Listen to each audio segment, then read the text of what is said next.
Oke guys, selamat datang di chat terakhir. Di episode kali ini kita bakal membahas sebuah cerita yang dijamin bikin kamu takut sendirian. Berjudul Izin Penunggu. Akan ada banyak misteri yang perlahan terbuka.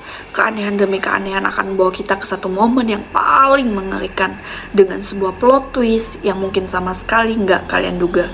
Kalau kalian sudah siap, kita langsung saja bacakan chat horornya. Oke, kali ini percakapan antara Bang Ricky dengan adeknya ya guys ya. Oke, dimulai dari adeknya. Ini udah di jam 22.40 ya guys. Itu udah hampir jam 11 malam. Dimulai dari adeknya. Bang, lu di mana? Tante Sarah bilang, jangan keluar rumah, panggung dulu. Suasana di bawah lagi nggak enak. Oke, ini adiknya berarti dapat pesan dari Tante Sarah untuk nggak keluar dulu. Berarti posisinya dia lagi di rumah panggung guys. Oke, rumah panggung itu kayak misalnya di bawah kolongnya tuh tinggi gitu guys. Kayak rumah, pokoknya di bawahnya tuh ada sela gitu. Bisa kita lewati. Di dapur bawah, lapar. Kenapa sih? Tahayul mulu dipelihara, kata abangnya. Lu nggak ngerasa bau sungai di samping rumah ini beda, kayak bau bangkai yang udah lama ketimbun lumpur. Namanya juga kampung, Nal. Banyak tambang ilegal, airnya ke coklat, bau itu wajar, kata abangnya. Masalahnya bukan cuma bau, Bang. Barusan ini gue buka rice cooker. Lu tahu apa? Nasinya basi total. Padahal kan baru matang 1 jam yang lalu. Lendirnya warna hitam banget, bau banget bang, katanya. Kata adeknya, oh berarti adeknya mau makan nih, tiba-tiba nasinya itu udah kayak udah lama gitu guys. Padahal bau matang itu 1 jam yang lalu. Oke, ini udah mulai ada kejanggalan. Listriknya nggak stabil kali. Gue juga lagi buka tudung saji di bawah. Anjing, kenapa? Lauk ayam hajatan tadi kok banyak belatungnya? Tadi sore gue masih segar. Sekarang bau busuknya kayak udah disimpan sebulan. Bang, balik ke atas sekarang. Bu Lilis bilang kalau makanan mendadak basi itu tandanya dia lagi minta bagian. Karena kita nggak izin. Alah, siapa yang minta izin? Gue nggak takut sama penunggu sungai atau apapun itu. Lo dengar ya, setan gak bikin gue kenyang, katanya. Ini melawan banget ya Bang Ricky ya. Agak ngeri juga, karena ini ketika dinasihatin seperti Almisis itu bukannya kayak ya udah nerima aja, malah dibantah, malah nyombong gitu. Bang, lu nggak boleh ngomong gitu. Lu sekarang di mana? Lu udah di kamar. Gue dengar suara langkah di teras, tapi semua orang pada tidur. Gue di balkon belakang. Tapi Nal, ada yang aneh. Apalagi? Kata si adeknya. Ada suara motor rame banget di depan rumah. Kayak gerombolan anak muda konvoy. Tapi pas gue intip ke jalan, gelap total. Gak ada lampu, gak ada mesin. Cuma suaranya doang yang muter-muter depan gerbang. Bang, masuk. Jangan nantangin. Tante Sarah juga dengar tadi. Itu suara pengantar si kepala buntung. Oke, berarti yang dengar bukan cuman Bang Ricky, tapi tantenya juga dengar guys. Ada suara gerombolan kayak orang konvoy, tapi ternyata diperiksa itu nggak ada orang. Lo jangan nakut-nakutin gue. Gue barusan lihat ke arah pohon pisang. Ada orang berdiri, tegak banget. Gue pikir itu Bang Ahmad, kata Bang Ricky. Bang Ahmad aja tidur di samping gue bang, tapi kakinya kaku. Gue bilang ke mereka, woi, siapa di sana? Jangan ganggu keluarga gue. Gue nggak percaya permisi sama setan. Aduh, abangnya ini udah dimunculkan aneh-aneh, tapi malah nantang lagi. Bang Ricky, jaga mulut lo. Kita ini tamu. Bang, kok lo gak balas chat gue? Bang Ricky. Oke. gue dengar lu teriak dari kamar sebelah. Ada apa guys dengan Bang Riki? Kenapa tiba-tiba Bang Riki teriak? Kan yang awalnya dia nggak percaya nih tentang hal-hal seperti itu. Lu sekarang di mana? Nal, tolong. Badannya berat banget. Kayak ada orang gede banget duduk di dada gue. Tangannya dingin. Baunya amis sungai. Bentar, gue panggilin Bu Lilis ya. Bu Lilis katanya lagi nepuk kaki lu bang.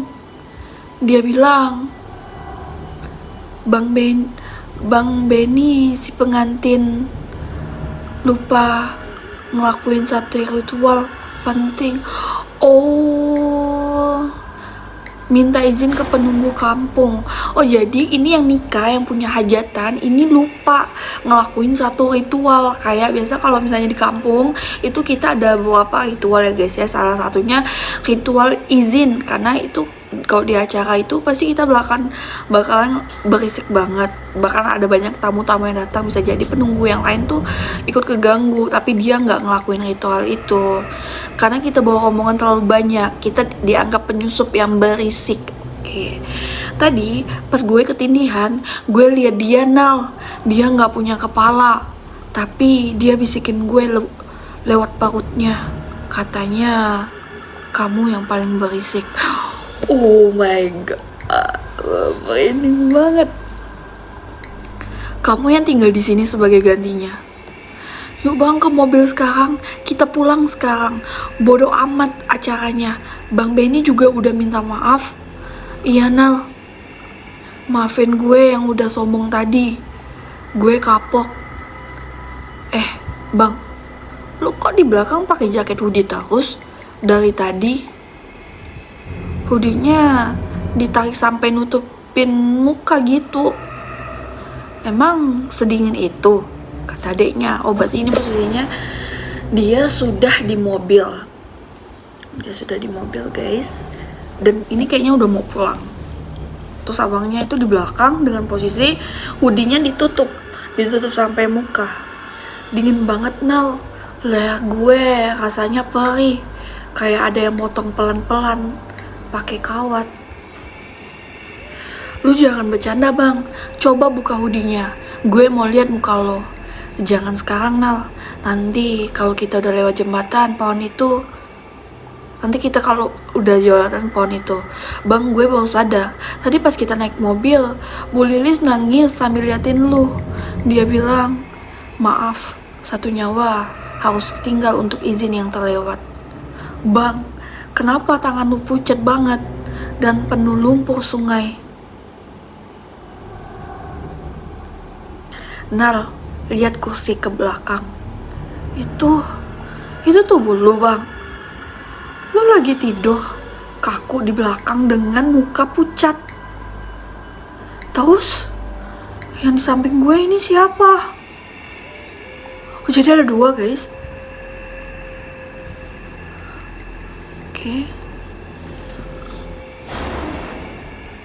Gue kan yang tadi lu panggil penunggu. Terima kasih ya udah bawa gue keluar dari kampung itu. Oh my god, gue bosan di sungai mulu. Oke, ini berarti abangnya yang ditinggal. Berarti ini posisinya abangnya jadi tumbal karena nggak izin tadi, dan yang keluar itu penunggu asli situ guys. Aduh, serem banget guys. Nah ini biasanya jangan sampai terjadi di kita kalau ada ritual-ritual. Walaupun kita nggak percaya, coba lakuin aja, karena biasanya itu kepercayaan orang-orang dahulu guys. Dan kita sebagai tamu yang sebagai pendatang di suatu tempat, alangkah baiknya kita berlaku sopan, berlaku baik, jangan berkata kasar. Nah itu nggak baik guys, apalagi karena bisa berdampak buruk untuk diri kita nanti. Nah seperti Bang Riki tadi yang awalnya dia bilang aku nggak takut, katanya setan nggak bikin gue kenyang, dia bilang kayak gitu ya guys ya. Nah ujung-ujungnya Bang Riki yang jadi pengganti atas izin yang terlewat tadi. begitu. Oke, next kita lanjut cerita selanjutnya. Oke, ini percakapan antara Pak Kusno dengan ini dengan admin ya guys ya.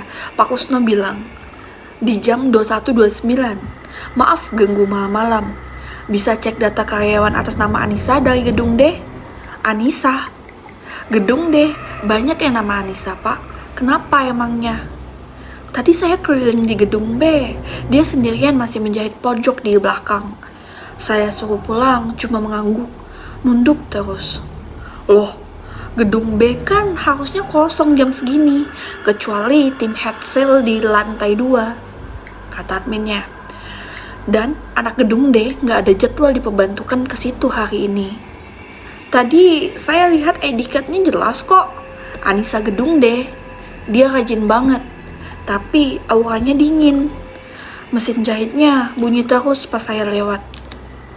Pak Kusno, saya baru cek database. Satu-satunya Anissa dari gedung D itu Anissa Rahmawati. Oke, berarti ada ya guys ya.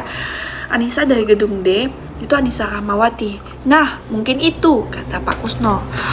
Orangnya kurus, rambutnya panjang, dikuncirkan. Pas Pak Anissa Rahmawati itu sudah keluar dari sistem tahun lalu. Hah? Keluar gimana? Orang tadi saya ajak bicara, dia masih di depan mesin jahit nomor 14.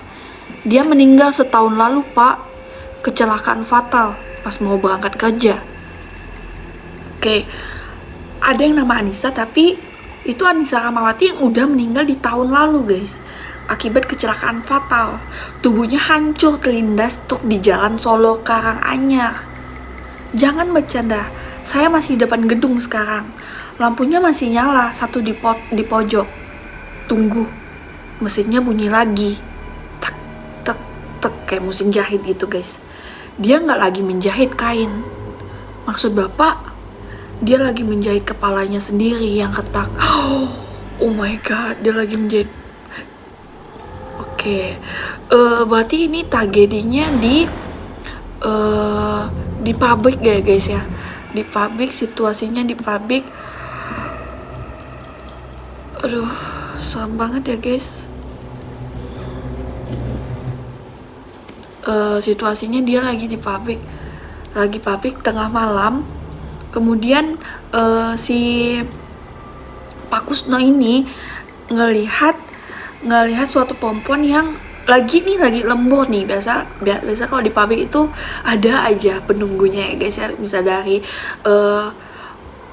pembuatan pabrik kan itu biasanya ada tumbal, nah mohon maaf, atau dari karyawan yang sudah wafat tapi belum bisa menyelesaikan pekerjaannya kayak gitu. Nah dia ketemu sama si Anissa, dan ternyata si Anissa ini sudah meninggal di tahun lalu akibat terlindas truk. Nah jadi penasaran, di gedung itu mungkin ada pekerjaan yang dia belum selesaikan, jadi dia datang lagi gitu ya guys ya. Nah bisa jadi seperti itu. Oke, untuk kalian yang mau request cerita atau mau komen sesuatu, like dan subscribe ya guys ya. Support kontenku. Sampai jumpa di konten selanjutnya.